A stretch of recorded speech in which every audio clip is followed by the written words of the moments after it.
We live? Hey, we're live. Hey, everybody. Welcome to the Grayzone.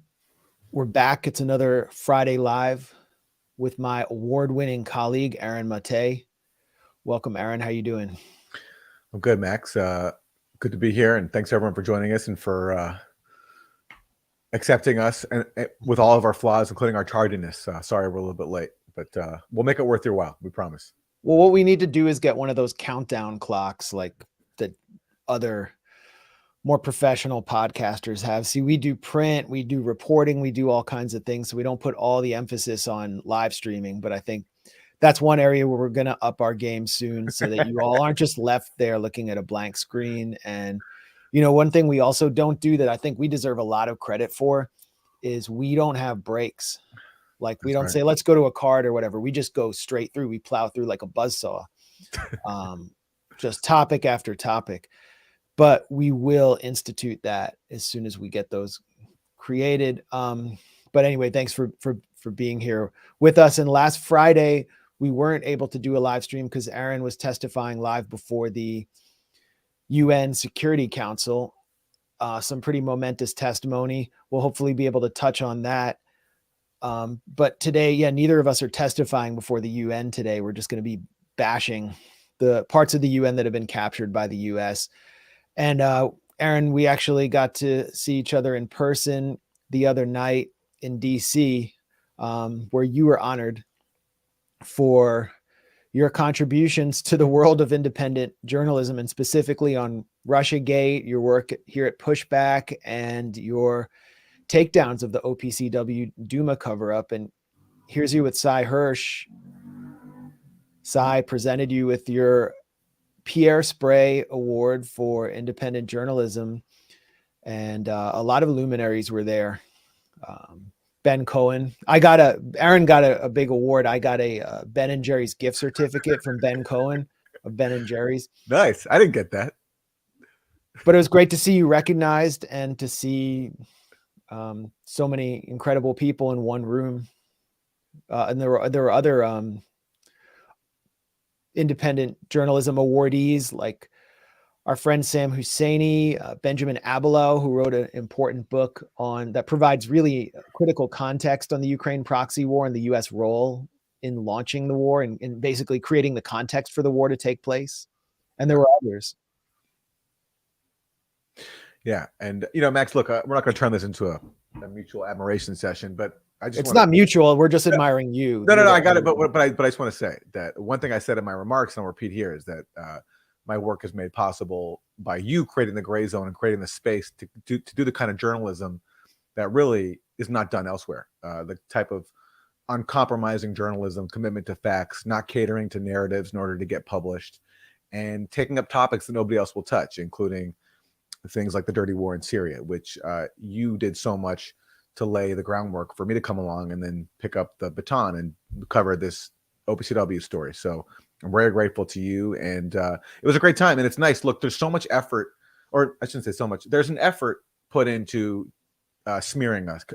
We have a lot of trolls, people who want us to be censored, banished from respectable platforms.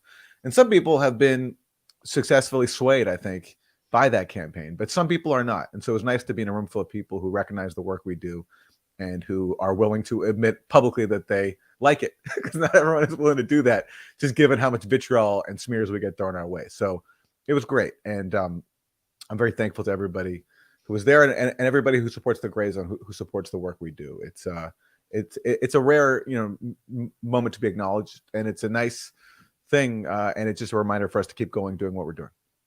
Yeah, it is really thanks to all your support that this was possible, because at the Gray Zone, when we really found our wings in early 2019, it was just thanks to our readers that we were able to do all the work we were doing. One of the first projects me and Aaron did was we went down to Venezuela together, right when the coup was being launched by the Trump administration to remove the elected government in Caracas.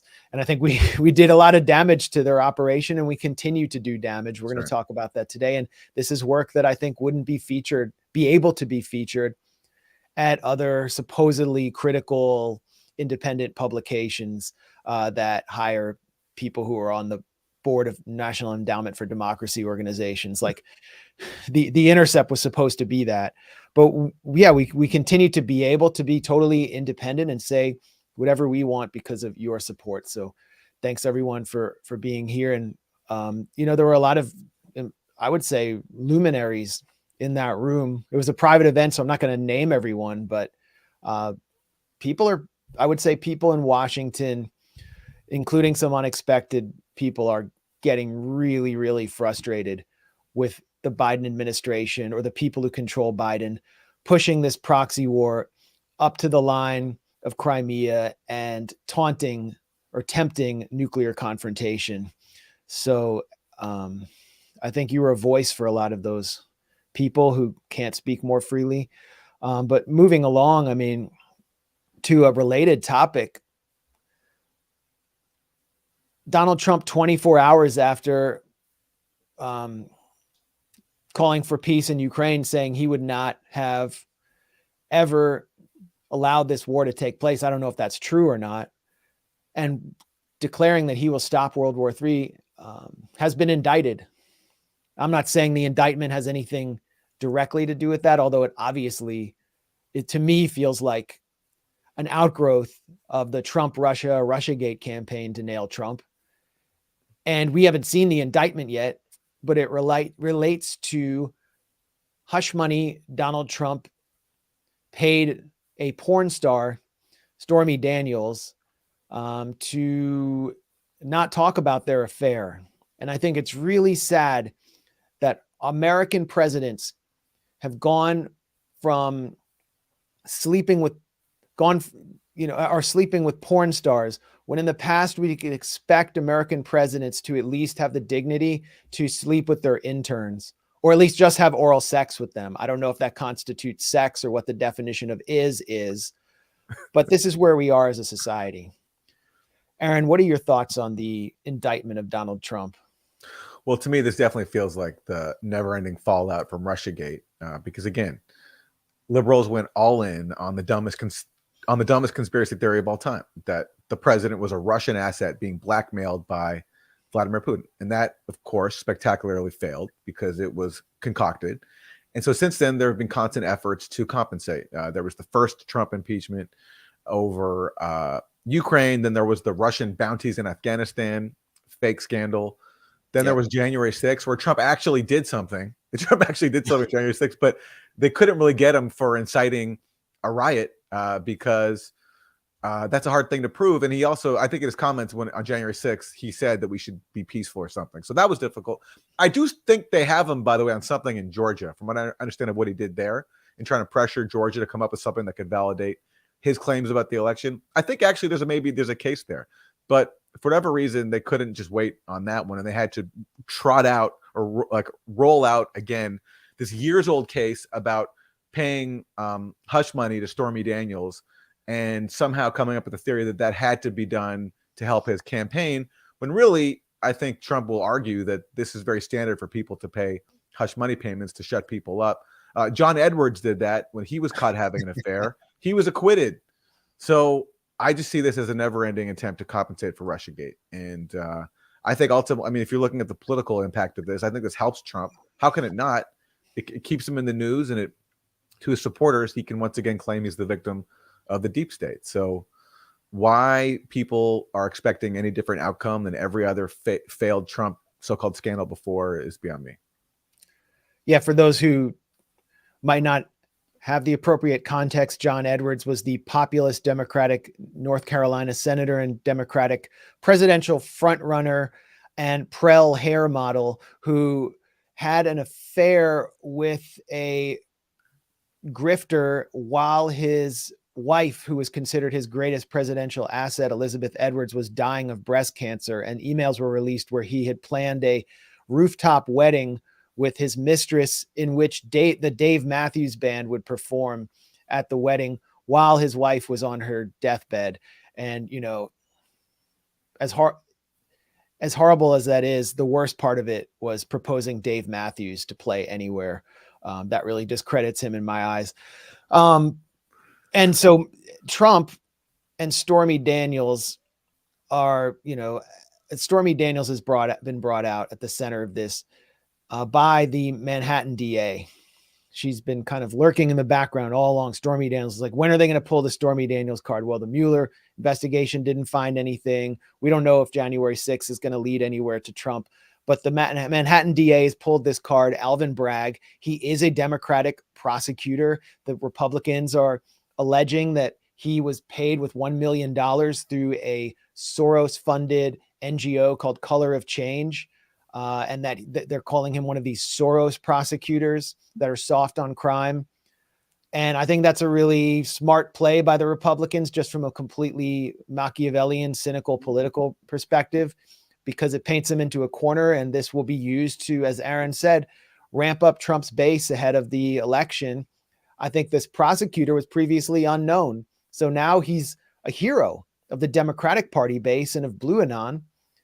And that's, for a local prosecutor. I mean, I know New York is a big media market, but he would have otherwise been unknown. It's a power move. You would be incentivized to indict Donald Trump. However picayune the violation might have been compared to the massive violations our presidents always commit, whether of international law or domestic U.S. law. And there is something to that claim. So this is shaping up to be another kind of culture war, partisan battle that isn't actually about the rule of law. And I think what we're seeing, if Donald Trump is arrested, is we're seeing the mask lifting on the U.S. political system. And we hear constantly condemnations from the State Department of other countries arresting opposition leaders on trumped up charges, Navalny being one of them. The other countries can now point the finger at the U.S. and say the U.S. has jailed its top opposition leader on some ticky-tack charge for being like a sleazebag. Yeah. The difference between him and Navalny, one principal difference is he's actually popular in his own country. Navalny, what does he poll at 2%? So I think this will discredit in the eyes of the world the shining city on the hill image of American democracy. Look, again, what are the details of this case? I mean, it's so boring that I haven't paid attention to it. But what I know is Michael Cohen paid Stormy Daniels. He was reimbursed. He admitted in a letter or something that he was paying this out of his own funds and he was reimbursed. Now he's changing his tune. But of course, Michael Cohen is an indicted felon and who's at his own financial issues and was convicted for it.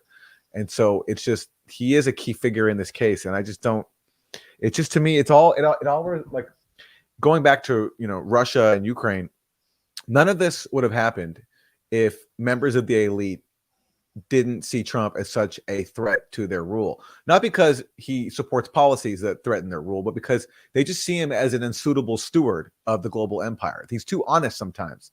He's too colorful. He's too reckless. He's too out of control. And so from the start, especially when he began calling for being nice with Russia, getting along with Russia, there was an effort to sabotage him. And this is just, to me, the continued result of that.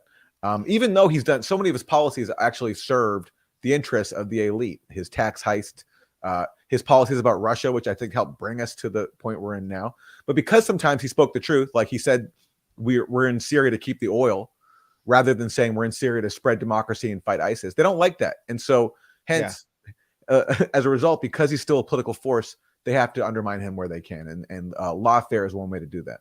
Well, here's Trump 24 hours before being indicted. But if this thing isn't solved by the time we have the election, which is possible, it won't be. And there's also possible we'll be in World War III with these idiots that are doing what they're doing. You could end up in a nuclear world war, which will make World War I and World War II look like patty cakes, okay? This unbelievable, because we have people that don't know what they're doing. But if it's not solved, I will have it solved in 24 hours with Zelensky and with Putin. And there's a very easy negotiation to take place, but I don't want to tell you what it is because then I can't use that negotiation. It'll never work. But there's a very easy negotiation to take place. I will have it solved within one day, a peace between them. Now, that's a year and a half. That's a long time. I mean, there is an easy negotiation. China just put it forward, but the Biden administration rejects it. It involves giving up a little bit of territory that's never coming back into Ukrainian hands. Imagine something not happening. The chairman The key with that is the war has to stop now because Ukraine is being obliterated. You know, whether there'll be nothing people, left. well, I looked at pictures of cities that are literally Decimated. like it's like complete demolition. I was in the construction business. You would demolish a building and it looked like hundreds of these demolition sites. There wasn't a building standing. And these are cities for Ukraine. They were big cities, very big cities. Now, he hasn't really, in Kiev, he hasn't really set the missiles in, but at some point he'll do that one too. There's nothing standing. The other thing is many more people are dead and horribly injured than they're reporting.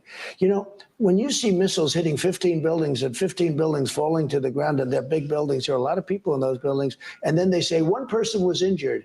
These are phony reports. Many, many people are being killed that you don't know, but you'll see that later on. So you'd prefer, if you were president, you think you would have a negotiated settlement and Within 24 hours. So that's pretty uncomfortable to have someone of Trump's stature out there talking like that. And it's interesting to note that he's speaking with Sean Hannity. It shows what a hack Hannity is, because Hannity, he sits there night after night, pumping up the war, calling for escalation, calling for assassinating Putin. And then as soon as he sits down with Trump, he's like, oh, so you'd negotiate. Oh, good. Oh boy. Well, you're the master, because I just follow the leader of the Republican Party, whoever it is. Yeah. And that's the power that Trump has. So it's so obvious that this is an outgrowth of Russiagate, and that if Trump were playing ball, this wouldn't have happened. It's obvious Alvin Bragg is going for national fame. It's obviously a partisan move, and it's obvious that Trump opened himself up to this sort of thing by being sleazy.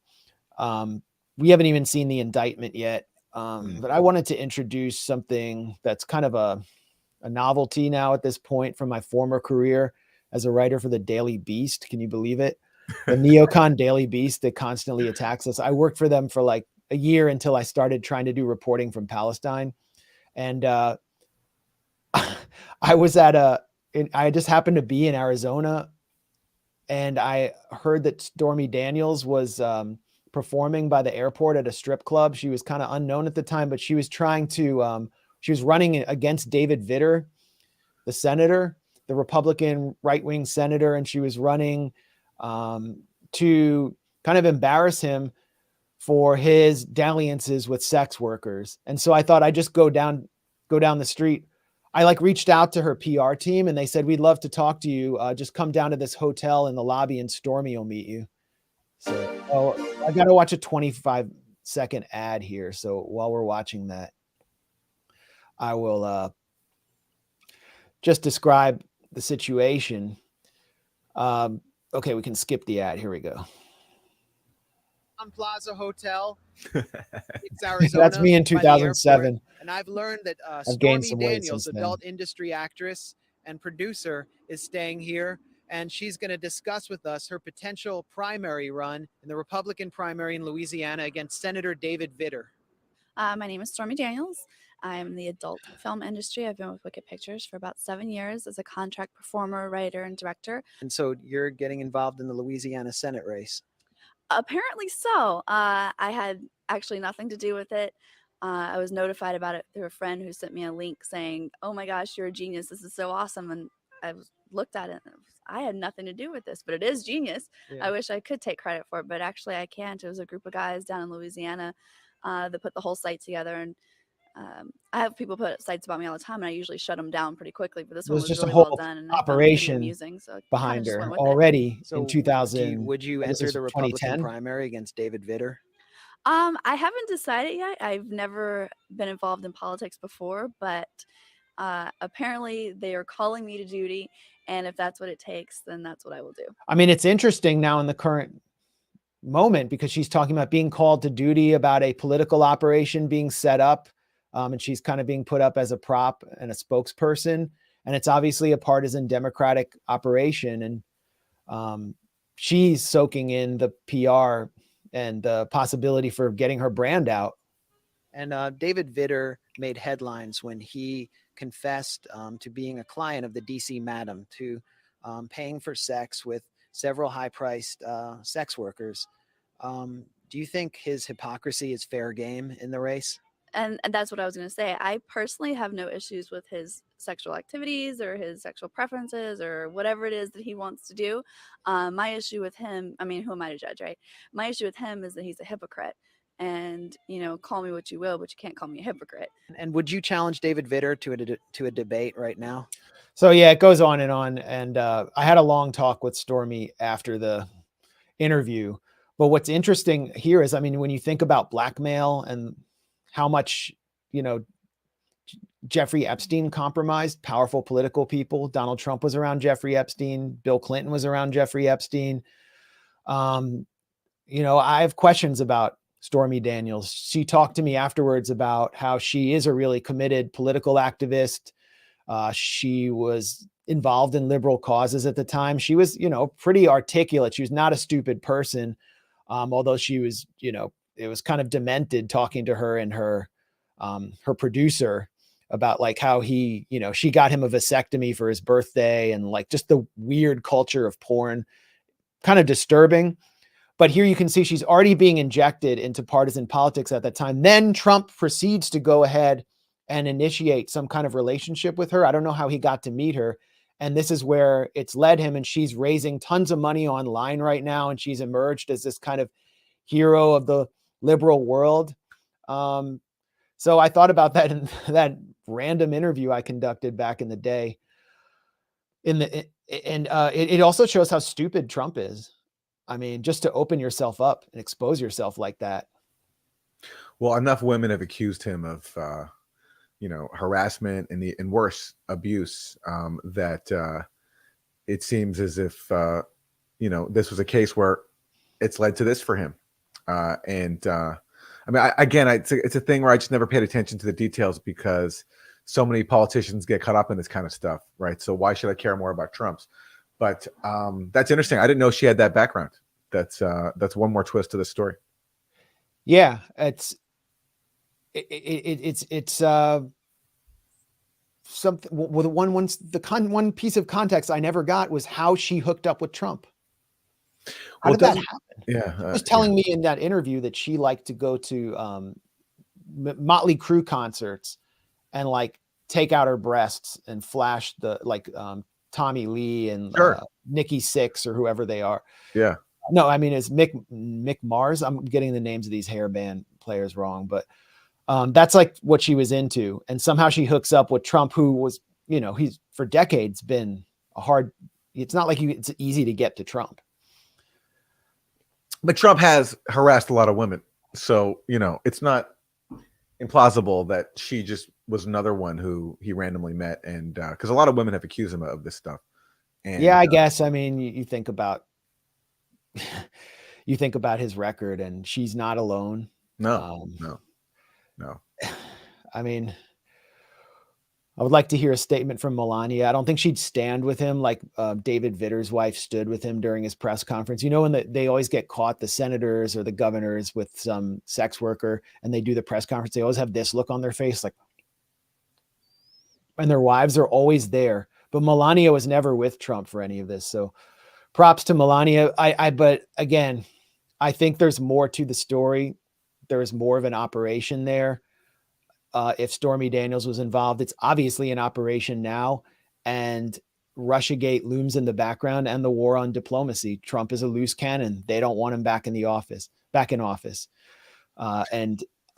ahead, Aaron. Well, I just want to say, I think two things are true. One, I mean, we heard Trump say in that Access Hollywood tape, you know, just grab him by the genitals, right? And just bragging about how he harasses women. So to me, this is a case where they have someone willing to bring a case and to speak out, and certainly people who want to undermine Trump for the wrong reasons, including the fact that he's sometimes called for diplomacy, not a proxy war in Russia, certainly will take advantage of this thing. So I think it's a matter of both things being true here.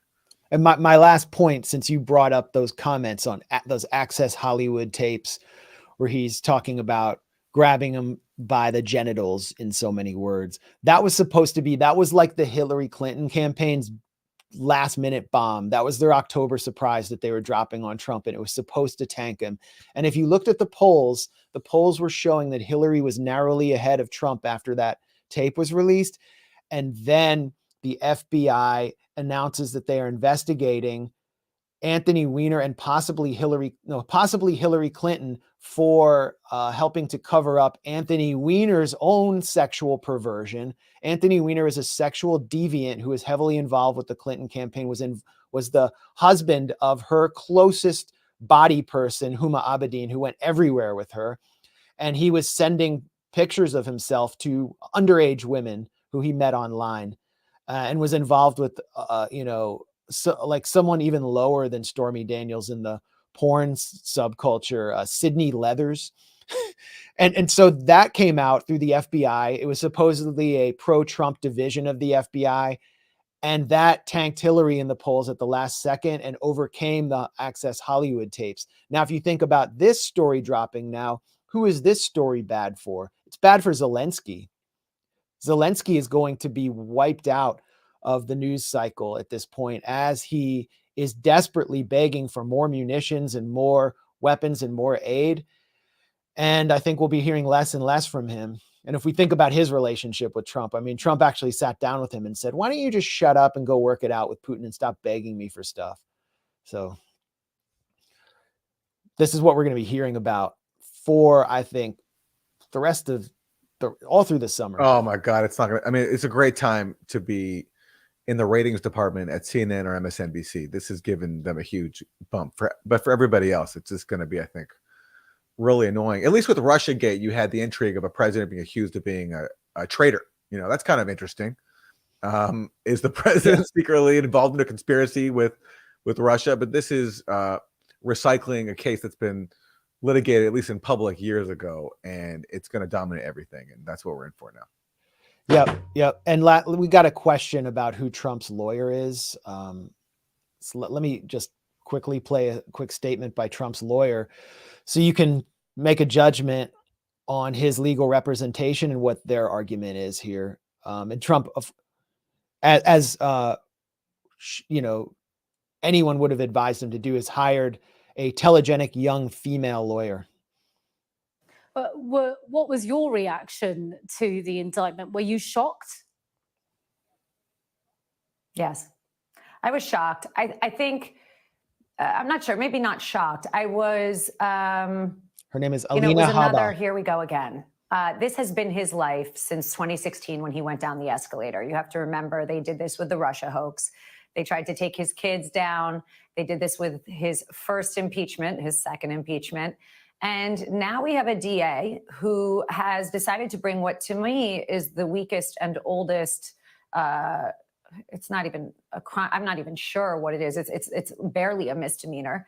He is somebody who in the state of New York has said that he doesn't believe in putting people in jail, and he believes in changing the federal crimes to misdemeanors. But for Donald Trump has reversed it. He's, his PAC was gassed up by George Soros, a very you describe big, it as barely a misdemeanor. Then are you saying that, as far as you understand what he's being accused of, he did actually do it? No. It's a misdemeanor to do a book and record keeping violation. That is what we're understanding this to be. We still haven't seen the indictment. And the way this went, as everybody knows, is what Michael Cohen testified to, what his lawyers have said, which is that he initiated a payment to somebody who was effectively trying to extort him. And all I can say to you is this: I'm a lawyer and I represent a lot of people. And if people sign NDAs and get paid for it, or as an attorney, I pay people who try and extort someone because they just don't want to deal with it, and then those clients are somehow going to get indicted publicly, let alone a former president, that is a very sad state of affairs and very politically motivated. So I think his lawyer seems pretty effective there, and she's blending the kind of political appeal to Trump's base with the legal defense. And you go to Trump's website, he's raising money off this right now. Of course. This case is so weak. They know it. It's just, they don't have anything else. I think from the point of view, if you're a devoted anti-Trump partisan, that's your cause. I think from your point of view, you should have waited to see what happened in Georgia, because I do think, from what I understand, there is something to that one. This one, I think, in the court of public opinion, which ultimately is what matters, I don't think is going to go against Trump. I just don't, because no one cares. No one cares. But no one cared, as you mentioned, Max. Like the Access Hollywood tape didn't sway people to vote against Trump. So how will this? This will only, I think, help him, and it will only just waste so much of everyone's time having to hear about it for the next however long. Because after the indictment, whenever it does come out, it's going to be a long time until trial. So that's a long time for the media to squeeze as much money out of this as they can. Yeah. Pre-trial hype. Yeah. Well, we'll see if we have a jailed opposition leader on our hands or a second-term president. Yeah. It's going to be one of the two, probably. It's opening day, or it was. I think yesterday was opening day in the major leagues in baseball. And here in Washington, the Washington Nationals, I think today is the opening day for the Washington Nationals. And the first pitch will be thrown by the Ukrainian ambassador because of to honor Ukraine's grand tradition of loving baseball and excellence in baseball. The first 100 fans to enter Nat Stadium receive a free commemorative Stepan Bandera SS Galicia bobblehead doll to honor this great day. But yeah, that's where we're at in Washington right now. And are they called the Washington Nationalists? Is that what the team is called? Washington Ultra Nationalists. That's good. This is the Azov rebrand. The Washington Nationalists. We're gonna have it's too bad we couldn't get Andrei Beletsky to throw out the first pitch. He would throw out a grenade and blow up an ethnic Russian child. He's the co-founder of Azov, right? Yeah, he's the guy who said that his mission was to lead the white Christian world in a crusade against the Semitic Untermenschen. I recently argued with somebody recently called into my call-in show about this, and I mentioned him, and this caller said that, he's no longer with Azov. Right. But then someone sent me in the Wall Street Journal a few months ago, it was reported he was said to have cut ties with them, but actually he's still advising them and even training with them or something. So he's still very much involved in Azov to this day. Oh yeah. I mean, Alex Rubinstein wrote about this for us, how Azov tried to say he's no longer with them. But what they did was they put him in charge of their domestic civilian corps known as the National Corps. Okay. And their office is literally in the same office that Azov always occupied in Kiev. It's still funded by the Interior Ministry. And I don't know, maybe they put like one of those office dividers that you see in like Kaiser Permanente call rooms, like some little cubicle divider between him and like the Azov battalion, but he's still literally right there working with them. And what he's doing is actually more pernicious because that's the organization, the National Corps, that would go bonkers if Zelensky negotiated and possibly shoot him in the back. They're intimidating people all over Ukraine who have attempted to organize for peace or a negotiated settlement in the Donbass. Yeah, this is one of the pieces. Yeah. Well, this is one of the pieces. And, if you scroll up a little bit, you'll see that's Zelensky presenting the Hero of Ukraine Award to Dmitry Kutsebaila, I think his name is. His call name is Da Vinci, and he's the top commander for Right Sector. He's considered a war hero for fighting the separatists in the Donbass. He was recently killed. We did a segment about how Finnish Prime Minister Sanna Marin came to honor him along with Zelensky. But another interesting factoid about Da Vinci is that what was that guy's name? James, the guy who was fundraising on Twitter all the time and claiming he was fighting with the Ukrainian military. And he was, it's like James Vaughn. I forgot his name, and he's pals with Malcolm Nance. Forgetting his name right now. Someone in the chat is going to fill me in. In any case, this character, James Vasquez, thank you. James Vasquez. Do you know who I'm talking about, Aaron? I don't know. Okay, there's this guy, James Vasquez, who is like a home improvement contractor from Connecticut or Massachusetts or something. He went to Ukraine and started posting all these videos of himself and guys in Ukrainian uniforms blowing up Russian tanks, or they would be standing by blown up tanks in the Kiev Oblast. And then he was raising tons of money back home from like suburban housewives who thought he was this great hero, and saying that he was a U.S. military veteran. The New York Times has finally exposed him and Malcolm Nance for running just a sham operation, not actually doing any real fighting. Vasquez completely lied about his military background. He's deleted his Twitter account, which had hundreds and hundreds of thousands of followers. He's gone dark. He's disappeared. Malcolm Nance, I don't know what he has to say about any of this, but Malcolm Nance is now involved in a legal dispute with other people involved in the International Brigade. Nance is accused people who've criticized him of being Russian assets, and said he was launching a counterintelligence investigation into them. And he's teamed up with another guy who lied about his military service to try to take control of the International Brigade. And of course, Nance went to Ukraine claiming that he was fighting on the front lines. He was on Bill Maher, actually, claiming he was on the front lines. I might as well pull up my little thread I did about him. But he wasn't anywhere near the front lines. He was in what he called a safe house to do media operations. And this was known all along. Wasn't there some headline about Nance, like Malcolm Nance is done talking? Yeah, right. That was his own statement. You know, yeah. But of course, all he did was go to Ukraine and talk because he wasn't doing any actual fighting. We might as well do like a real quick segment since we got on this topic. Okay. So, yeah, I mean, the New York Times has finally exposed these characters. Malcolm Nance, a former Navy cryptologist and MSNBC commentator, arrived in Ukraine last year and made a plan to bring order and discipline to the International Legion, which Americans have gone to fight in. Instead, he became enmeshed in the chaos. Yeah, right. He's involved in a messy, distracting power struggle that plays out on Twitter, where he taunted one former ally as fat. Malcolm Nance is not exactly a model of physical fitness, by the way, and an associate of a verified con artist. He accused a pro-Ukraine fundraising group of fraud, providing no evidence. I'm sure he's probably right there. Then he wrote a counterintelligence report trying to get them fired. He accused one Legion official of fraudulently trying to buy a house on an Australian reality show with money she didn't have. He called her a potential Russian spy. He also said that about Glenn Greenwald. She denied the accusations and reported her to Ukrainian counterintelligence. He's left Ukraine, but he's fundraising with this guy, Ben Lackey, who said that he was a Marine, but in fact is even lying about the fact that he's an assistant manager at Longhorn Steakhouse. He worked as a server, not an assistant manager, according to Longhorn Steakhouse, and the Pentagon said he had no military experience. So this is Nance's boy. Now here's Nance on Bill Maher.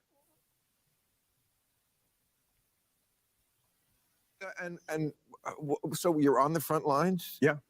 And you're shooting Lie. at the bad guys? Yeah. And there's a lot more than just shooting at the bad guys. First off, you're right. I was age 60 when I passed the commando course that I went through. And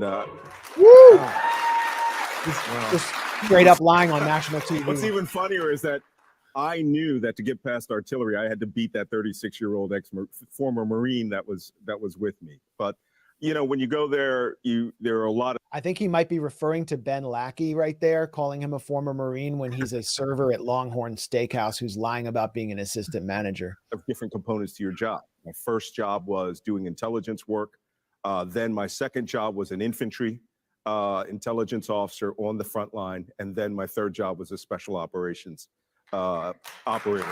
Woo! All right, so the lies go on, but Malcolm Nance actually acknowledged that. I mean,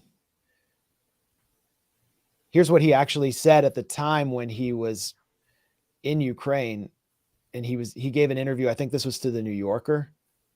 I'm not sure what it was. Right now, part of my duty is to the press. They were well aware I was a high-level asset. So instead of putting me out on the front line, I'm in a safe house talking to people like you. So he acknowledges that he was never on the front line.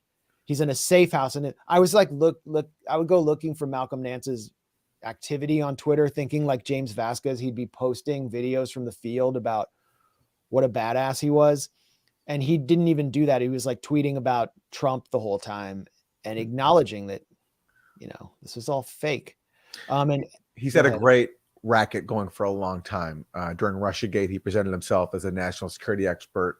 He wrote a book, I think, that even came out before the election or close to it, saying how Russia hacked the election. So he was really ahead of his time in the Russia Yeah, Gate it was like before it even happened. He's like, he did a great job.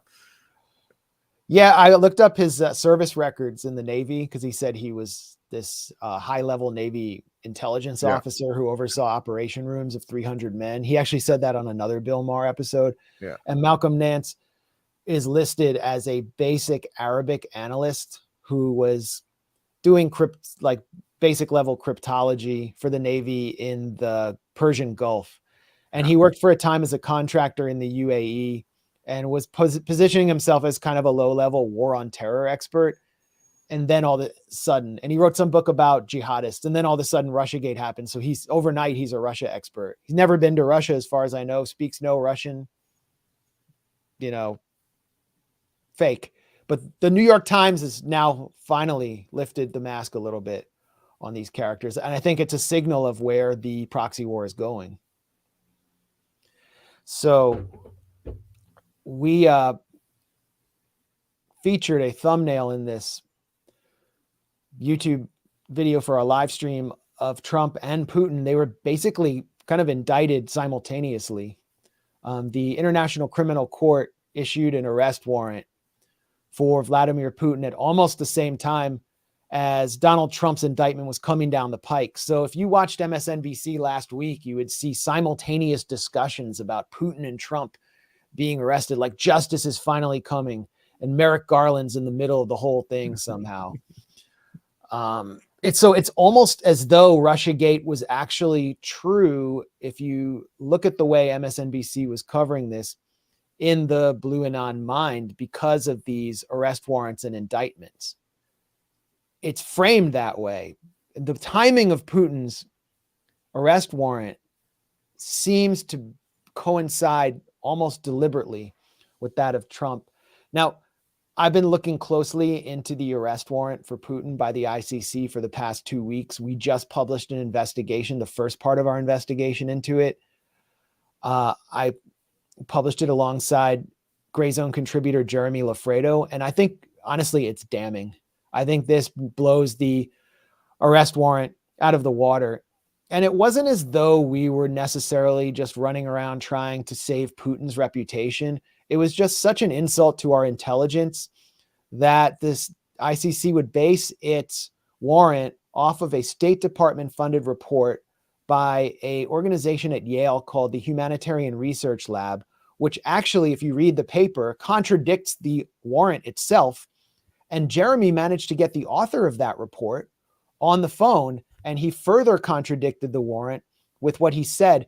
But even more damning is that this warrant relates not to Bucha or Kharkiv or any of the centers of violence we've been told about in Ukraine. It doesn't relate to any battlefield atrocities. It relates to allegations that Vladimir Putin and his director of children's welfare, her name is Maria Lova-Belova, have deported 6,000 Ukrainian children to a network of re-education camps inside the Russian Federation. And you have the author of the Yale report going on Anderson Cooper and actually claiming that this is evidence of genocide, connecting this to Nazi Germany. I want to play some of that interview real quick from Anderson Cooper 360. Hopefully it won't be unfortunately it's going to be preempted by 2 ads. But I think it's important to watch this so that we can better understand what I'm going to play for you next. And Jeremy will join us for 10 or 15 minutes to talk about his report, which I'll discuss next. It's an exclusive video report from inside one of these camps that the ICC is alleging are re-education centers and evidence of war crimes.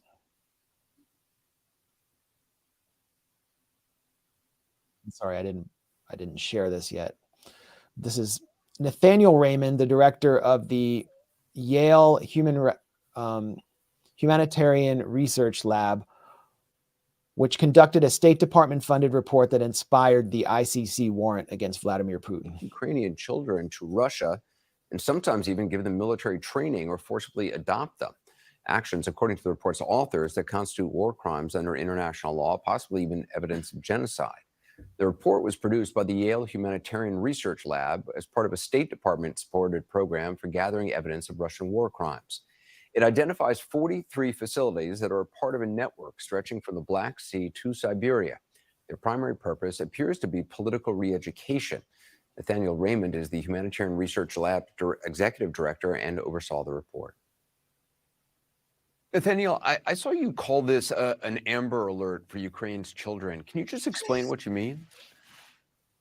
Well, Anderson, what I mean is that while we know now that at least 6,000 children have been through the system, we think the number is actually far larger. And we are basically dealing with the largest network of children's camps seen in the 21st century that stretches from the Black Sea all the way to the Eastern Pacific coast. It's all satellite imagery. There's no field reporting that's taken place at all. This team did not even attempt to conduct any visits to any of these camps. And you can see with the kind of language he's using, he is invoking the Holocaust and a network of concentration camps. Also recalls the alleged Uyghur camps in China. About 1,300 miles from Alaska. And so in these 43 facilities, we have 4-month-olds all the way to 17-year-olds, many of which have not been able to contact their parents in months. I mean, how is this organized? Who is in charge of this? How high up does this go in Russia? This goes all the way to the Kremlin. The leader of the program is a woman known as Maria Lvova-Belova, who is under U.S. sanction. She is the Child's Rights Commissioner for Russia. And what we identify in this report is 12 individuals, some of which reporting directly to Lvova-Belova, that are not under U.S. sanction yet, or international sanction, including 4 regional governors. And this is very important.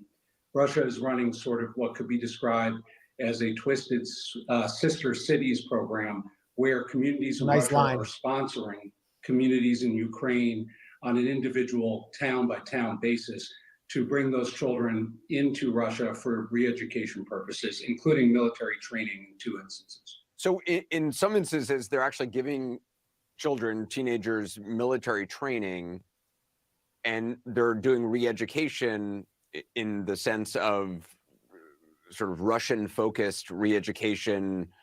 They're trying to make them into Russians. Is that right? Yes, which does constitute a potential crime against humanity and violation of the 1998 Rome Statute and the Genocide Convention. It is illegal under international law, even temporarily, to transfer one group of children to another group for purposes of erasing national identity or ethnicity. That was actually the first trial held at the Nuremberg tribunals against the Nazis after World War II. So more Nazi invocation. The Russians, at least some in the government, they seem proud of this. I mean, it's not as if they are doing all of this in secret. They are embracing this as a national project, it seems. 100%. The primary audience here for what is dubbed a humanitarian project can be described as a performance for Russia's domestic citizenry. At the end of the day, this is part of an effort to rebrand the invasion. But what's clear is that it's a violation of the Geneva Conventions, and we're basically talking about thousands of children that are in a hostage situation. So there it is. He's saying thousands of children are in a hostage situation. They're basically being Russified. Their national identity is being erased, and they're being forcibly deported. And he's putting out an Amber Alert for Ukraine's children. Now, imagine you know very little because you watch CNN. Imagine, or you watch MSNBC, and you don't know that 35-40% of Ukraine's population is ethnic Russian. You don't know that the regions of Donetsk, the republics of Donetsk and Lugansk, have fought a war for the last 8 or 9 years for their independence from the nationalist government in Kiev. You don't know that the war is almost exclusively taken place in ethnic Russian regions of Ukraine. And therefore, you don't know that these children are exclusively, if not almost entirely, ethnic Russian, and therefore sympathetic to the Russian government if not from families that have actually participated in the conflict. So that's kind of some vital context they're leaving out. And by leaving out that context, Raymond is trying to plant the idea in the mind of CNN viewers of Anderson Cooper, former CIA intern, that Russia is stealing Ukrainian children. That's what this is about. And his report actually glosses over that in an extremely cynical fashion. Jeremy Lafredo, the co-author of my report, is heading back home, and he's going to join us in a second. But I'm going to read some excerpts that we pulled from this report, which inspired the ICC's warrant. And, the report itself contradicts a lot of what its author said right there. So, Let me ask just one question quickly. When he, when Raymond there cited the concept of sister cities, is he taking sister cities? Is he taking a dig at like the prince of like this notion that happened to diffuse the Cold War, where there were sister cities between the U.S. and the Soviet Union? Is he taking a dig at that there? I don't think so. I think he thought it was a clever line to say twisted sister cities programs. And by the way, he used to work with George Clooney on Sudan, so he's like a PR expert. Oh, so that's a play on the band Twisted Sister? Is that what that is? Yeah, exactly. Okay. D. Snyder. I read too much to take it anymore. Yeah. But what he's doing is he's erasing the link between Donetsk and Lugansk, where the majority of citizens voted to join the Russian Federation, and Russia, and the ethnic Russian population in Russia. So basically what has happened is all of these children have gone to Russia to free programs. Most of them last for like 2 weeks. They're cultural programs, and they're escaping a war zone. They come from very low income families, and they're war refugees. And what Raymond is seeking to do is kind of send them back to a war zone where they could be killed by the Ukrainian government for being collaborators, or just be subjected to war, or go back to homes that don't exist anymore because of the fighting. And then let's look at the Yale report itself, the State Department funded report. It first of all says Yale HRL does not conduct interviews with witnesses or victims. So nobody was even interviewed for this report. Analysts are unable to identify public information about whether a child is returned home, but he just said they're all in a hostage situation. So they don't even know about the status. It can be difficult to ascertain this current status of the child. Yale HRL does not conduct ground level investigations, and therefore did not even request access to the camps.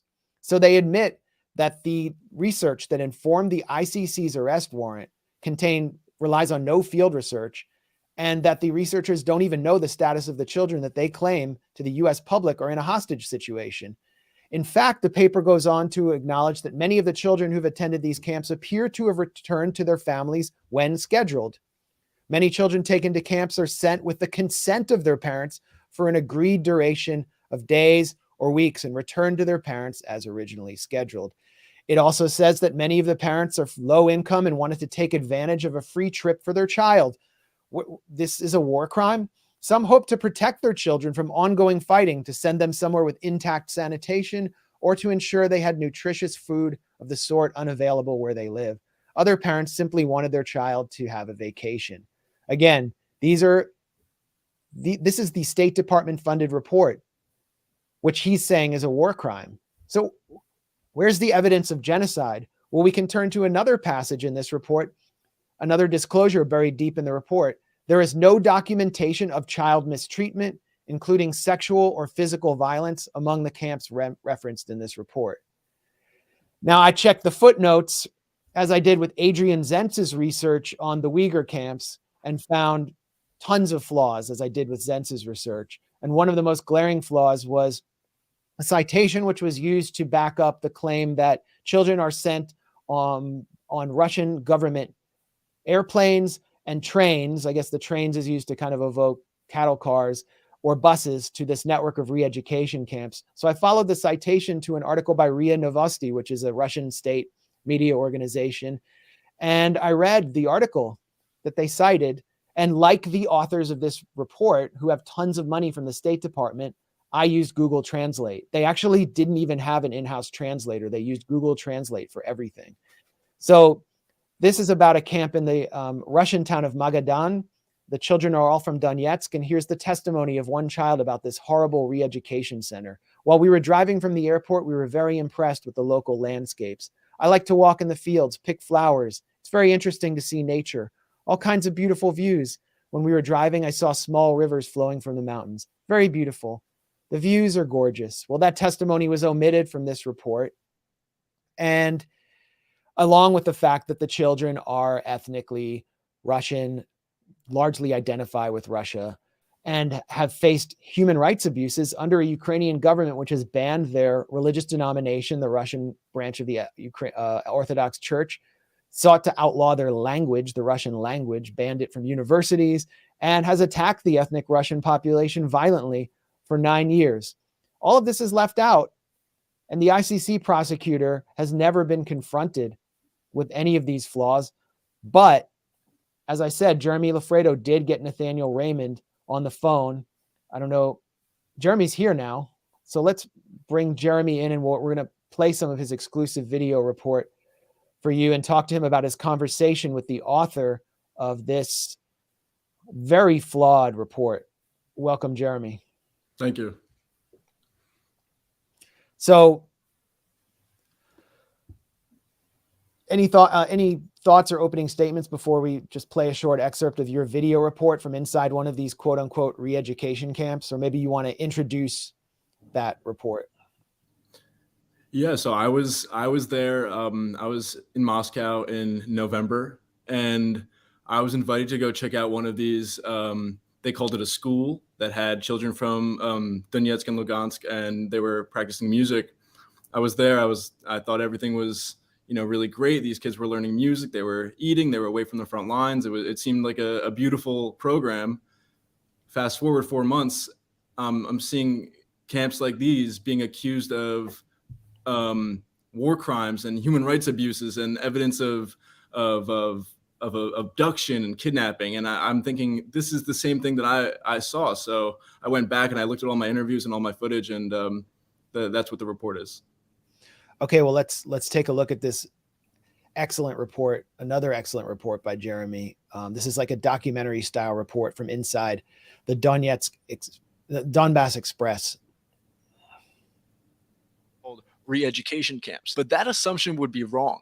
I visited one of these camps 4 months ago, unaware that it would be so important to future war propaganda. In November, I was on assignment for Rebel News in Moscow. Mostly, I was doing streeters, seeing what regular Russian people thought about the war. But after meeting someone whose wife was pretty important on the Russian music scene, and after introducing myself, I was invited to an old Soviet-era hotel in Pokrovsky. It turns out it was one of these so-called camps or schools that prompted allegations of kidnapping, abduction, re-education, and eventually an ICC arrest warrant. Funded by the Russian government, this hotel was turned into a makeshift sleepaway camp for children from Donetsk and Lugansk who were interested in the musical arts and whose parents wanted them away from the front lines. They called it the Donbass Express. I was able to look around and speak to children and teachers. The children stayed in the hotel, and the teachers slept in cottages that surrounded the property. Peter Lundstrom is a professional violinist and a teacher at the school. Но эта школа называется Донбасский экспресс, потому что здесь сейчас, благодаря поддержке государственного фонда президентского, мы смогли привести сюда 80 детей из Донецка и Луганска.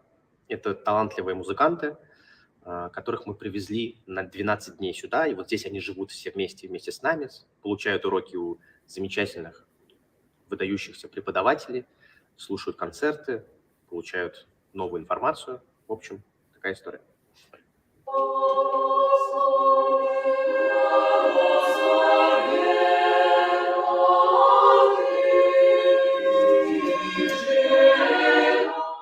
Конечно, конфликт повлиял на них.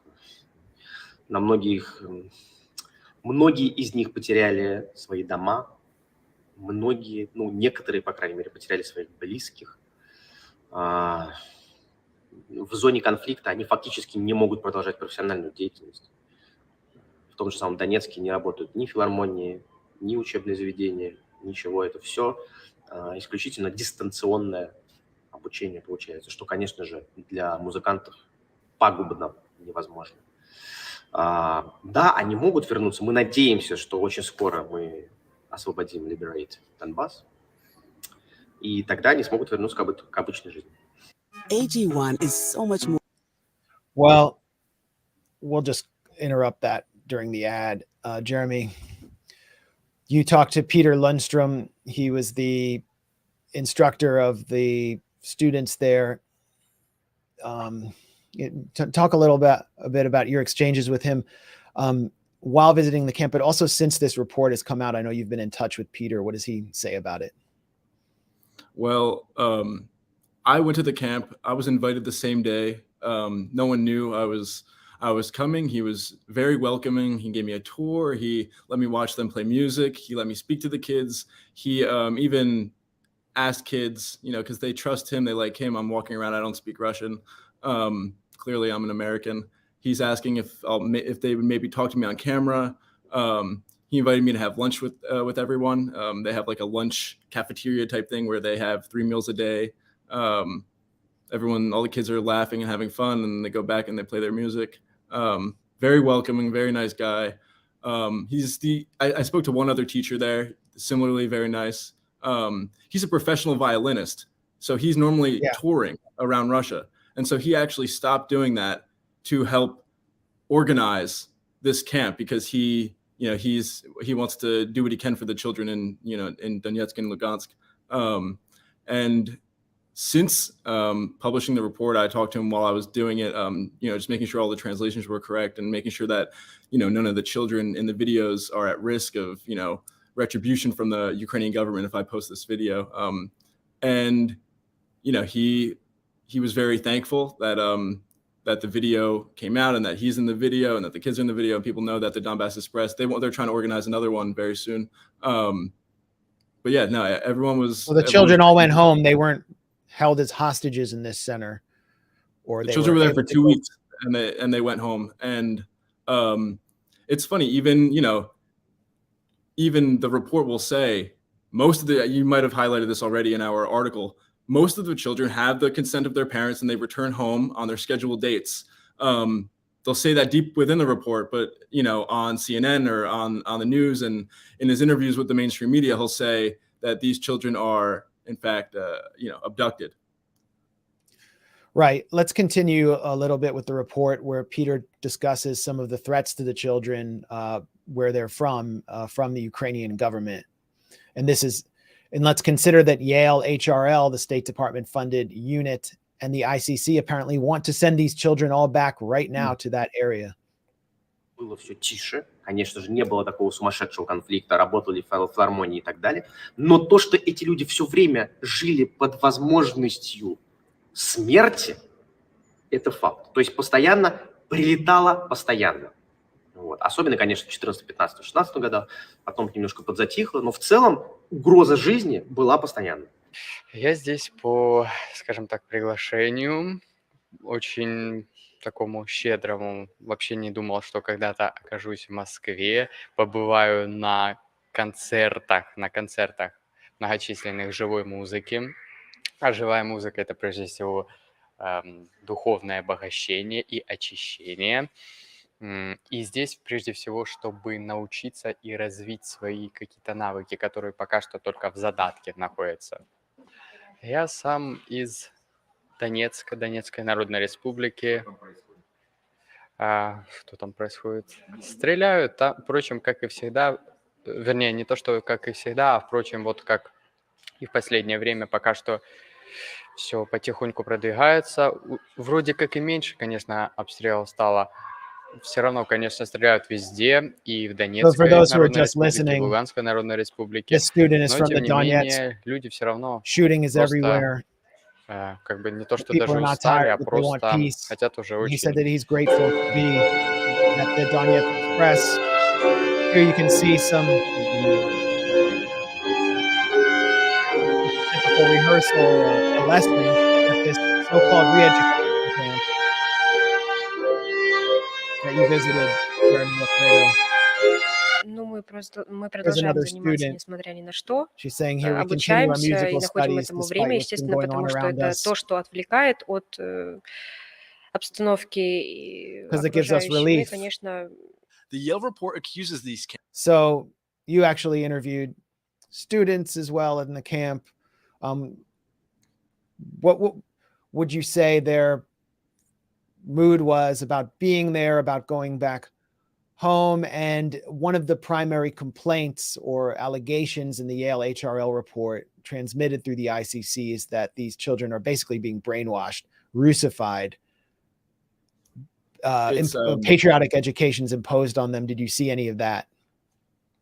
No, I didn't see any of that. And, if we just look at, maybe picture this happening, something like this in America, you have, economically underprivileged people who live, maybe a few hours outside of New York City, and, they get an all-exclusive, all expenses paid trip into New York City to practice their passion for 2 weeks. Everything's paid for, and back home they were, living under the threat of dying and being bombarded by bombs. And now they're safe in a city, doing what they love with kids who are similar to them.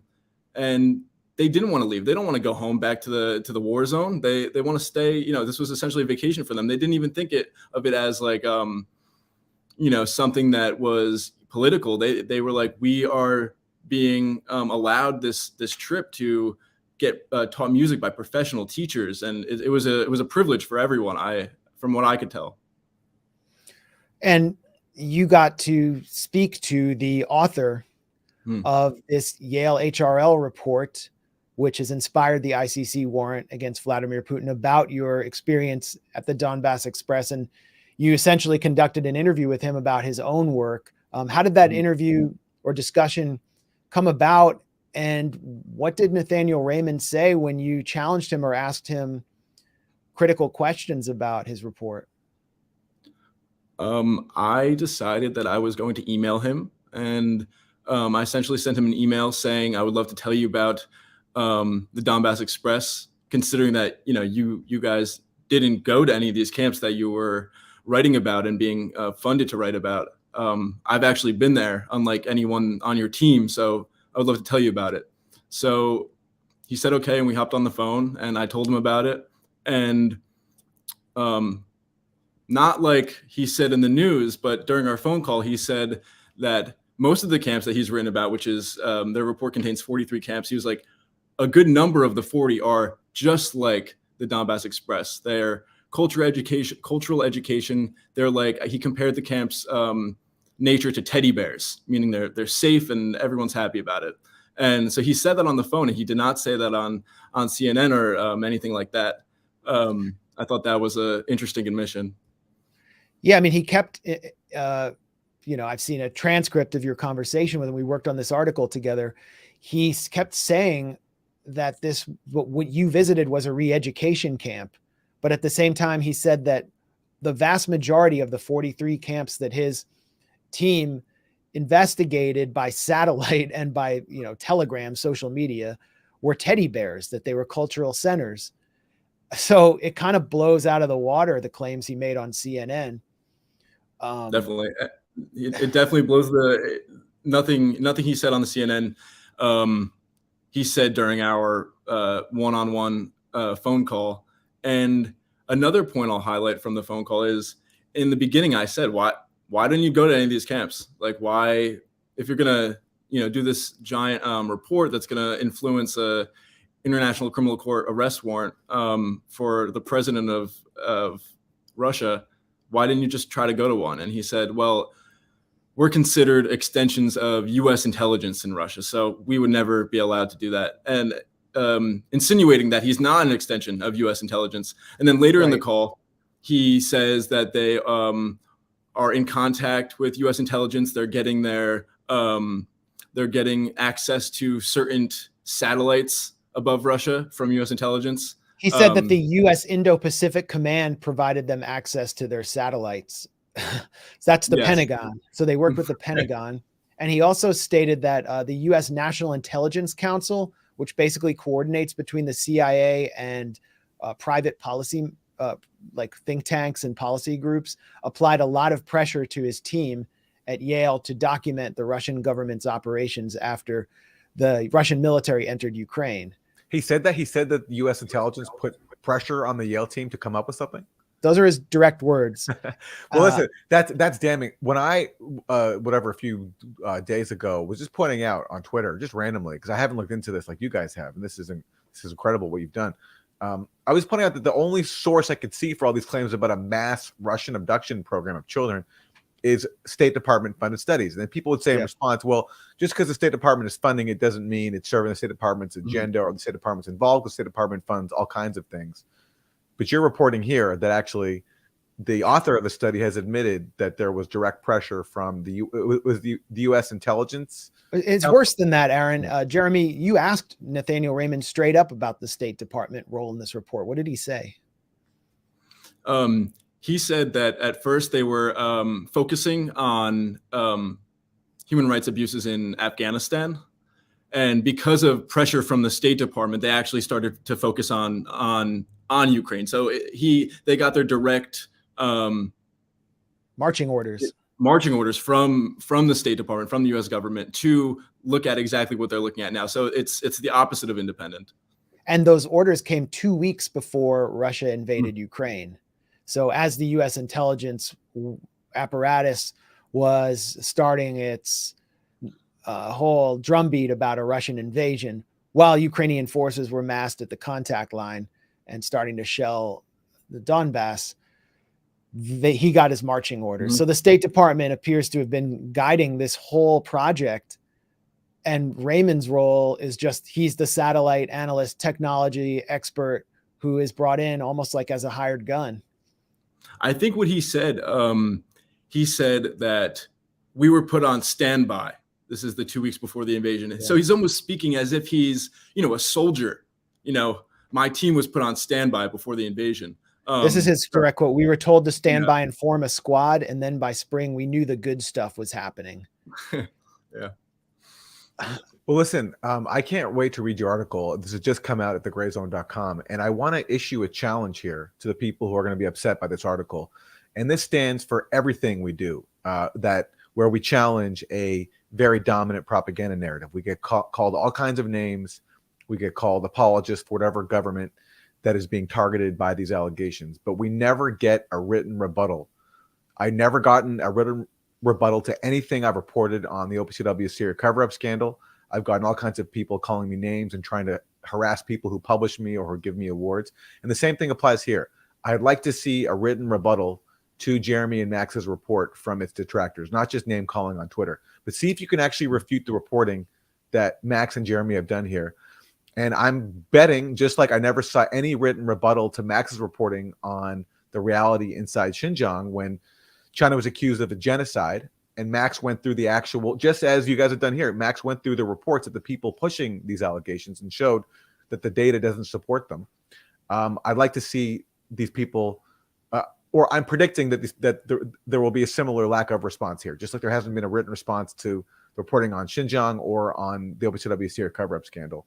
I'm predicting there won't be any kind of written rebuttal here because I think, as you guys it seems like your report here is based a lot on what the Yale study itself says. The problem is no one ever actually reads these studies. They just parrot whatever the State Department talking point is about them. Great point. And, unlike with our work on Xinjiang, which was really just fact-checking Adrian Zentz, who was the one person brought in to cover this issue from afar without gaining any access to the camps, we did gain access here to the subject of this ICC arrest warrant and this Yale HRL State Department funded report.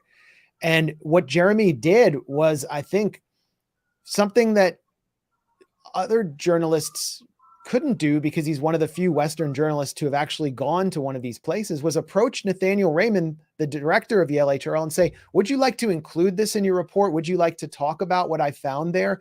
And he basically said no. Right, Jeremy? He was like, I'm not really interested in this, but it's a teddy bear like most of the camps we investigated. Yeah, he in terms of war crimes, he pointed out, he said, he's calling these camps where we bring, where Russia brings ethnically Russian children to learn music and be safe and eat food. He calls those are war crimes. Those are war crimes. And then he says the Ukrainians, maybe sometimes they shoot POWs in the knees, but it's not really something that we're focused on or something to that effect. And it's just so funny that one thing like bringing children to music school could be framed as a war crime, and shooting POWs in the knees is something that war crime investigators are just not that concerned about. Yeah, there's an amazing part of your interview with Nathaniel Raymond where he said that his team had actually was looking at Russian strikes on Ukrainian grain silos, and they found that one silo exploded, generated such a massive explosion, like bigger than the Oklahoma City federal building, that they suspected strongly that there was a weapons munitions factory being maintained by the Ukrainian military in that silo, and that they had essentially uncovered evidence of Ukraine planting military facilities in civilian infrastructure, which Amnesty International mentioned in its report that it later apologized for. And he said, well, but we can't prove that. We can't really prove that. So we're just going to move on to this other thing that's supposedly much worse, which is Russian children getting free music lessons. Exactly. And amazing. I going to extend an invitation to Nathaniel Raymond to defend his report with me and Aaron and Jeremy.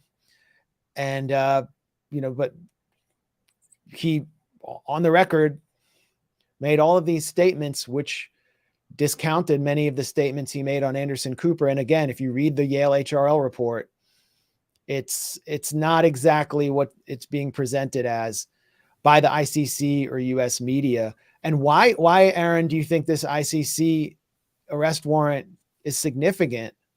I mean, what does it accomplish? Well, the same reason all of these, really consequential allegations are so important that we debunk, or that at least that we assess, is because they're used to further war. They're used to sabotage diplomacy. They're used to justify sanctions. You can, that's the case with the genocide allegations in Xinjiang. That's the case of these chemical weapons allegations in Syria. Back after the earthquake in Syria recently, a few days afterwards, Ned Price of the State Department was asked whether or not the Biden administration is going to lift some of its sanctions and engage with the Syrian government. And one of the things that Ned Price said is that we can't engage with the government that gasses its own people. So these allegations are so foundational to the propaganda narratives needed to justify imposing actual harm on civilian populations in these targeted countries. And same here with Russia. If you indict a president of a country for war crimes, it makes it that much more difficult to make peace with them and to end this proxy war that has been so catastrophic. So you need these kinds of allegations to justify continued war, because the argument is, we can't make peace with someone so diabolical. It's really actually a fig leaf to cover to continue diabolical policies that hurt people on all sides, especially in Ukraine, who are the foremost victims of this whole crisis. You couldn't have said it better. If any U.S.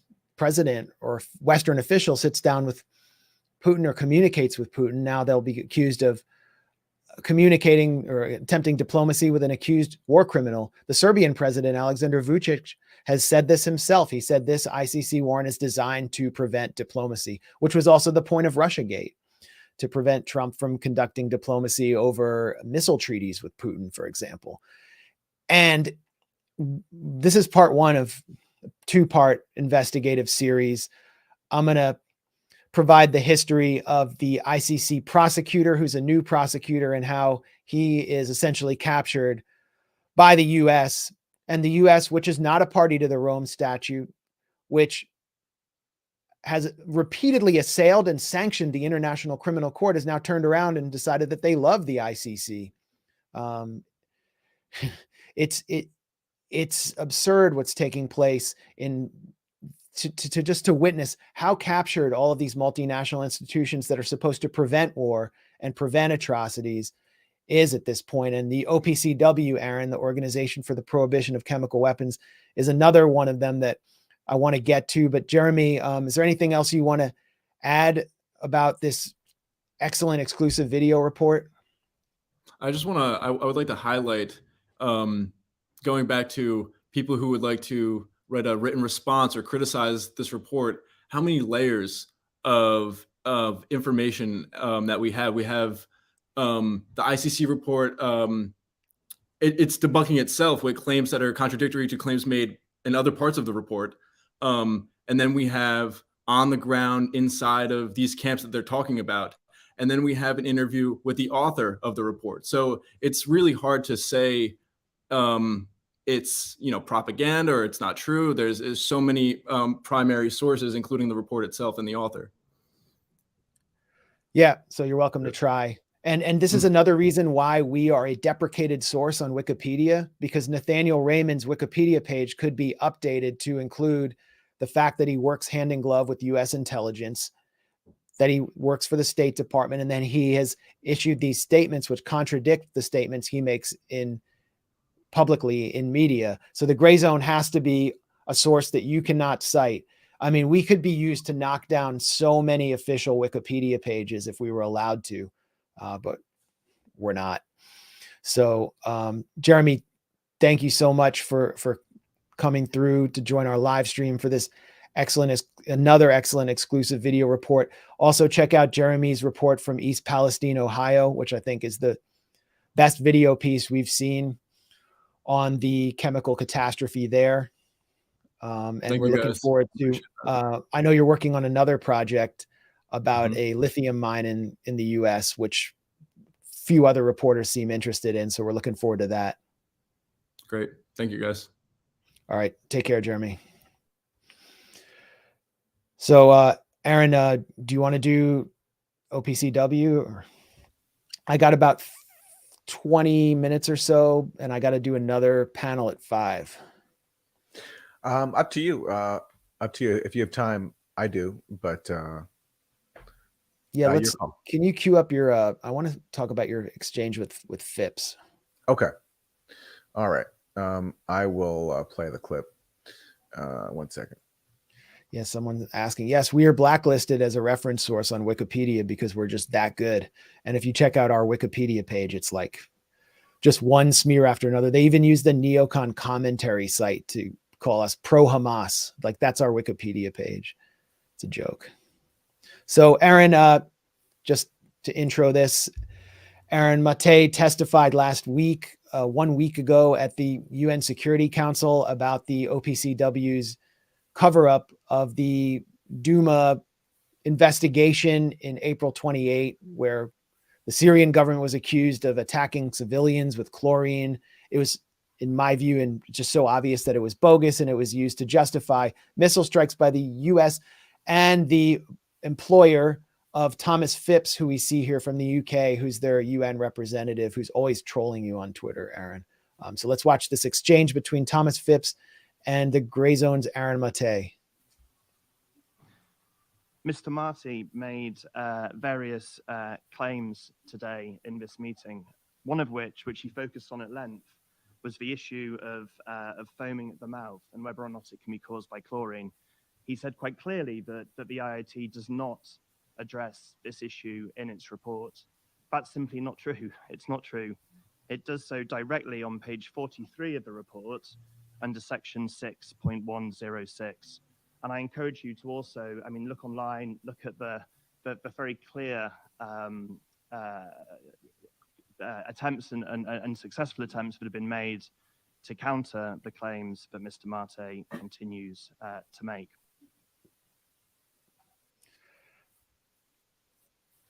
So what was your response? I mean, and he just walked out. He like stormed out of the room after that. Am I right? Yes. After he spoke, he left the room, which is unfortunate, as I pointed out, because what he was saying was just factually incorrect, and I pointed this out to him in his absence, which unfortunately he wasn't around to hear. So let me go to that.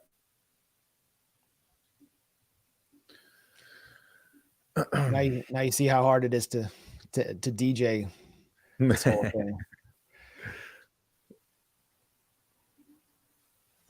What I did get from the get some volume if possible. was a substantive challenge on one issue, which I appreciate him raising. Unfortunately, he has left the room, so he's not here anymore to hear my response, which is unfortunate because I think he could benefit from hearing my answer. Now, he pointed out that the IIT report, and he said it's on page 43, paragraph 6.106. He pointed out that he argued that the IIT does address the issue of whether foaming is consistent with chlorine gas. Profuse rapid foaming, as observed and reported in Douma, is consistent with chlorine gas. And he says that the IIT did address that issue. I point out two things in response. First of all, my argument was that the IIT's toxicologist does not issue a judgment on whether or not the symptoms, including profuse foaming seen in Douma, are consistent with chlorine gas. The IIT's toxicologist does not. Now, there is a reference, which the representative from the UK pointed to, of the IIT making a claim about chlorine gas and foaming, not specific to Douma, not assessing whether those specific symptoms in Douma are consistent, but the IIT does make one reference, which I will read. This was the paragraph he referred me to. It says this: the IIT also notes that as chlorine gas reacts with the cells and moisture in the gastrointestinal tract to produce acids, that reaction also leads to the oral and nasal secretion of a foam-like substance, which may or may not have a pink tint believed to be blood. Let's assume, although they don't state it, let's assume that they are trying to say here that this passage applies to what happened in Douma. Well, turning to the footnote for this claim, which is in the IIT report, it's a study called Chlorine Gas Inhalation, Human Clinical Evidence of Toxicity and Experience in Animal Models. Now, I have that study. I've produced it. And it's unfortunate that the British representative is not here for me to tell him that the source that is adduced by the IIT for that claim about a foam-like substance contains no reference to a foam-like substance whatsoever.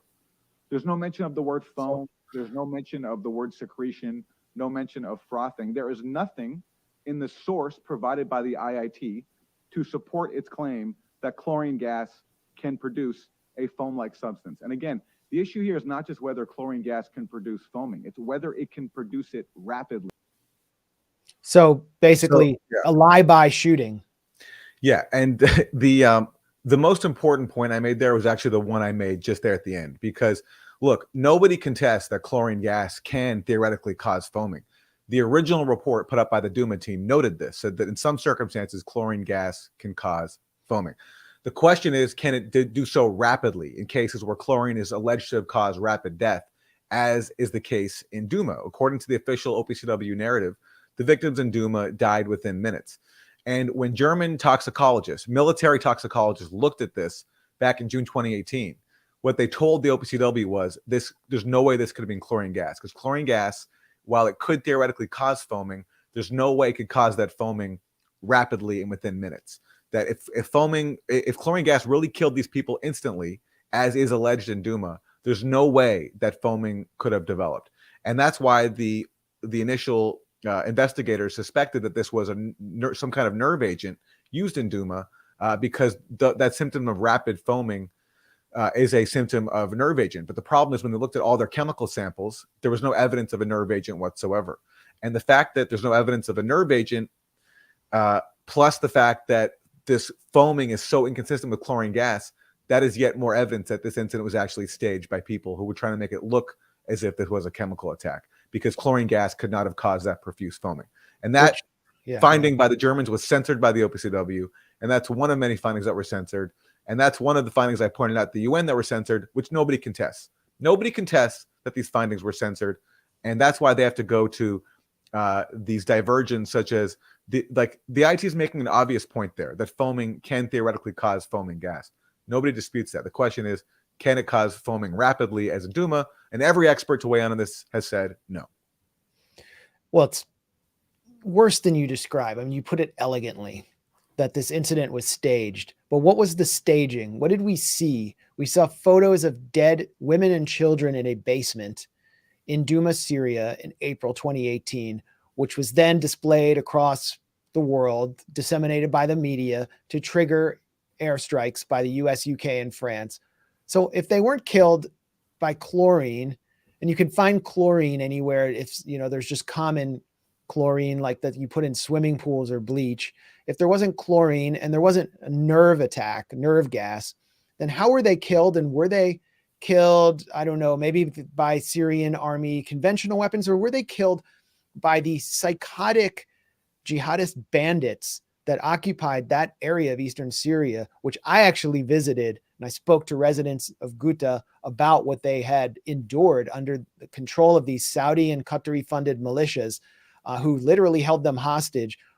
Yep. Are we talking about another kind of human rights violation that the West is covering up? I mean, the cover up has multiple layers, and that's Yes, it something does. that you raised, Aaron, at the UN. Well, and I raised that by simply quoting a leaked email from the OPCW when one of the OPCW officials who went to that meeting with the German toxicologist who told them this was not chlorine gas. The symptoms here are not consistent with chlorine gas. One of the officials, who is not one of the dissenting inspectors that we know about, but his name is Mark Bloom. He was the head of the OPCW laboratory. He pointed out in a leaked email that one of the German toxicologists had raised the possibility that this whole thing was staged because their symptoms were so inconsistent with chlorine gas. And I was just simply quoting that leaked email. But yes, you have to ask the obvious question. If it wasn't chlorine gas, because all the evidence undermines the case that this was chlorine gas, and it wasn't a nerve agent because no nerve agents were detected, and it's very easy to detect nerve agents if they're actually used, then what was this? And yes, the most benign explanation possible is that all these victims were killed by a Syrian government conventional bombing, and then their bodies were used as props. But another interpretation could be that actually these people were killed by the sectarian fanatics that controlled Douma at the time, and then who then used their bodies to stage the scene.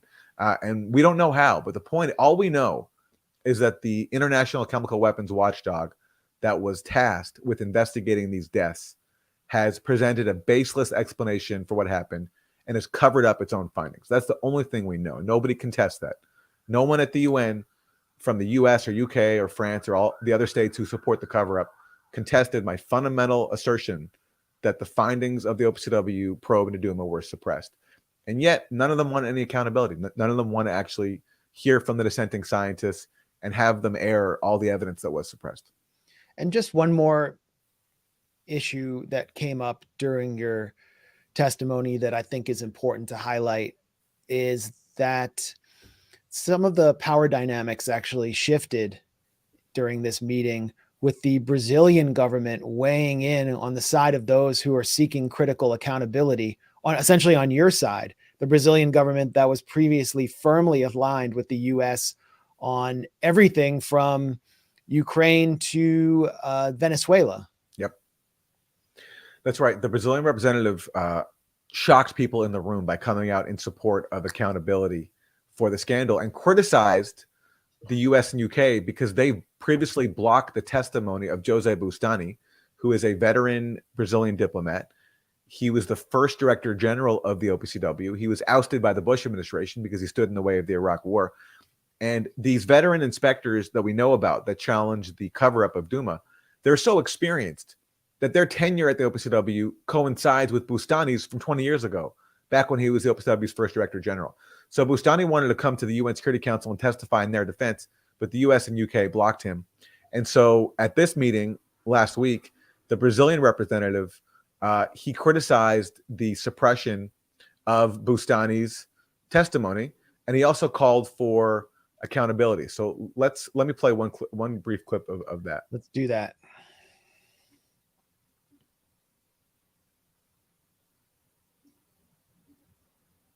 Before I finish, I would like to more great sound. 4 points. First, and I also directly speak to Mr. Mate. First, it's difficult to believe the countries that you quote that have silenced Ambassador Bustani, denying him an opportunity to speak before the Security Council. He's condemning them for denying Bustani the ability to speak. We know for a fact that your information is correct. Ambassador Bustani, luckily, was given a chance to talk, not in the Security Council, but through a documentary, Symphony of One Man, who is not easy to find, but is in Vimeo. For those who want, I can give the link to access the documentary and see for themselves that he has at least an interesting story to tell. I think the volume is so bad. It's Yeah, gonna. what he's referring to here, so he's talking about a documentary about Jose Bustani, about his story, which included being ousted from the OPCW under pressure from the Bush administration. And the documentary also deals with the U.S. then blocking his testimony when he tries to come back to speak in defense of the OPCW whistleblowers, nearly 20 years later. And the representative from Brazil went on to ask me a series of questions, including some suggestions on how the OPCW cover-up can be addressed. And I gave them in my remarks. And we've already published a segment on that at the Grayzone on our YouTube page. And I'm going to publish my full response this weekend on the Grayzone's YouTube page, which you'll see.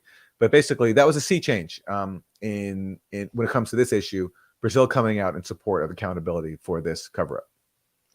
And I believe President Lula da Silva has issued some statements against sending more weapons to Ukraine, which and at a vote this past week on having an international investigation of the Nord Stream 2 bombing, it was the only countries to vote in favor at the Security Council were Russia, China, and Brazil.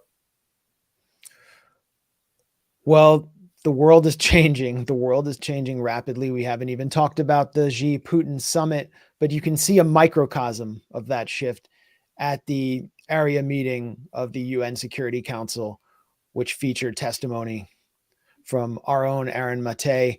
Aaron, I got to go pretty soon. We could do you want to do a Syria segment? Yeah, let's touch on this briefly. The U.S.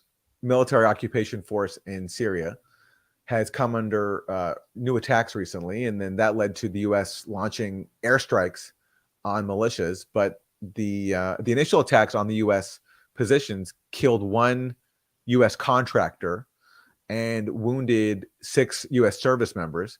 And now we learn that these service members have traumatic brain injuries.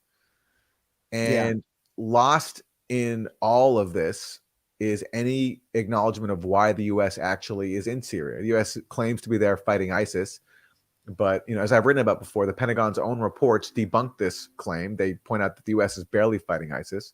The real reasons have been articulated by people like Donald Trump and Dana Stroul, who's now a top official under Biden, that we're there to take Syria's oil, not because we need the oil ourselves, but because controlling the oil and controlling Syria's wheat, which is in the region where the U.S. is occupying, that gives the U.S. leverage over, Syria's political future. That's pretty much it. And so because of that, U.S. troops keep getting hurt because they're being put in harm's way for that goal. Here's why U.S. troops are in Syria. The United States still had compelling forms of leverage on the table to shape an outcome that was more conducive and protective of U.S. interests. And we identified 4. So the first one was the 1/3 of Syrian territory that was owned via the U.S. military with its local partner, the Syrian Democratic Forces. Now, this was a light footprint on the U.S. military, only about 1,000 troops over the course of the Syria Study Group's report. And then the tens of thousands of forces, both Kurdish and Arab, under the Syrian Democratic Forces. And that 1/3 of Syria is the resource-rich, it's the economic powerhouse of Syria. So where the hydrocarbons are, which obviously is very much in the public debate here in Washington these days, as well as the agricultural powerhouse. But we argued that it wasn't just about this 1/3 of Syrian territory that the U.S. military and our military presence owned, both to fight ISIS and also as leverage for affecting the overall political process for the broader Syrian conflict. So that fungus that grew off of Irving Kristol's grave is Dana Stroul, a co-chair of the Syrian Study Group at CSIS. And what she's essentially saying is the U.S. owns northeast Syria and is using it as leverage to weaken and destroy Damascus. And what is the outcome of that leverage, Aaron, for the population of Syria right now? Well, it means that, for example, after a devastating earthquake, Syria doesn't have the resources, including fuel, that it needs to respond to it. And Syria is also deprived not only of its own oil, but also its own wheat, because as she bragged about, the U.S. owns the region that is Syria's agricultural powerhouse, because the U.S. is occupying it. So it means more starvation, more suffering for a country that's gone through a decade-long dirty war. And now Dana Stroul, she was speaking there in 2019 when she was at that think tank or that study group. Now she's running Syria policy for Biden's Pentagon.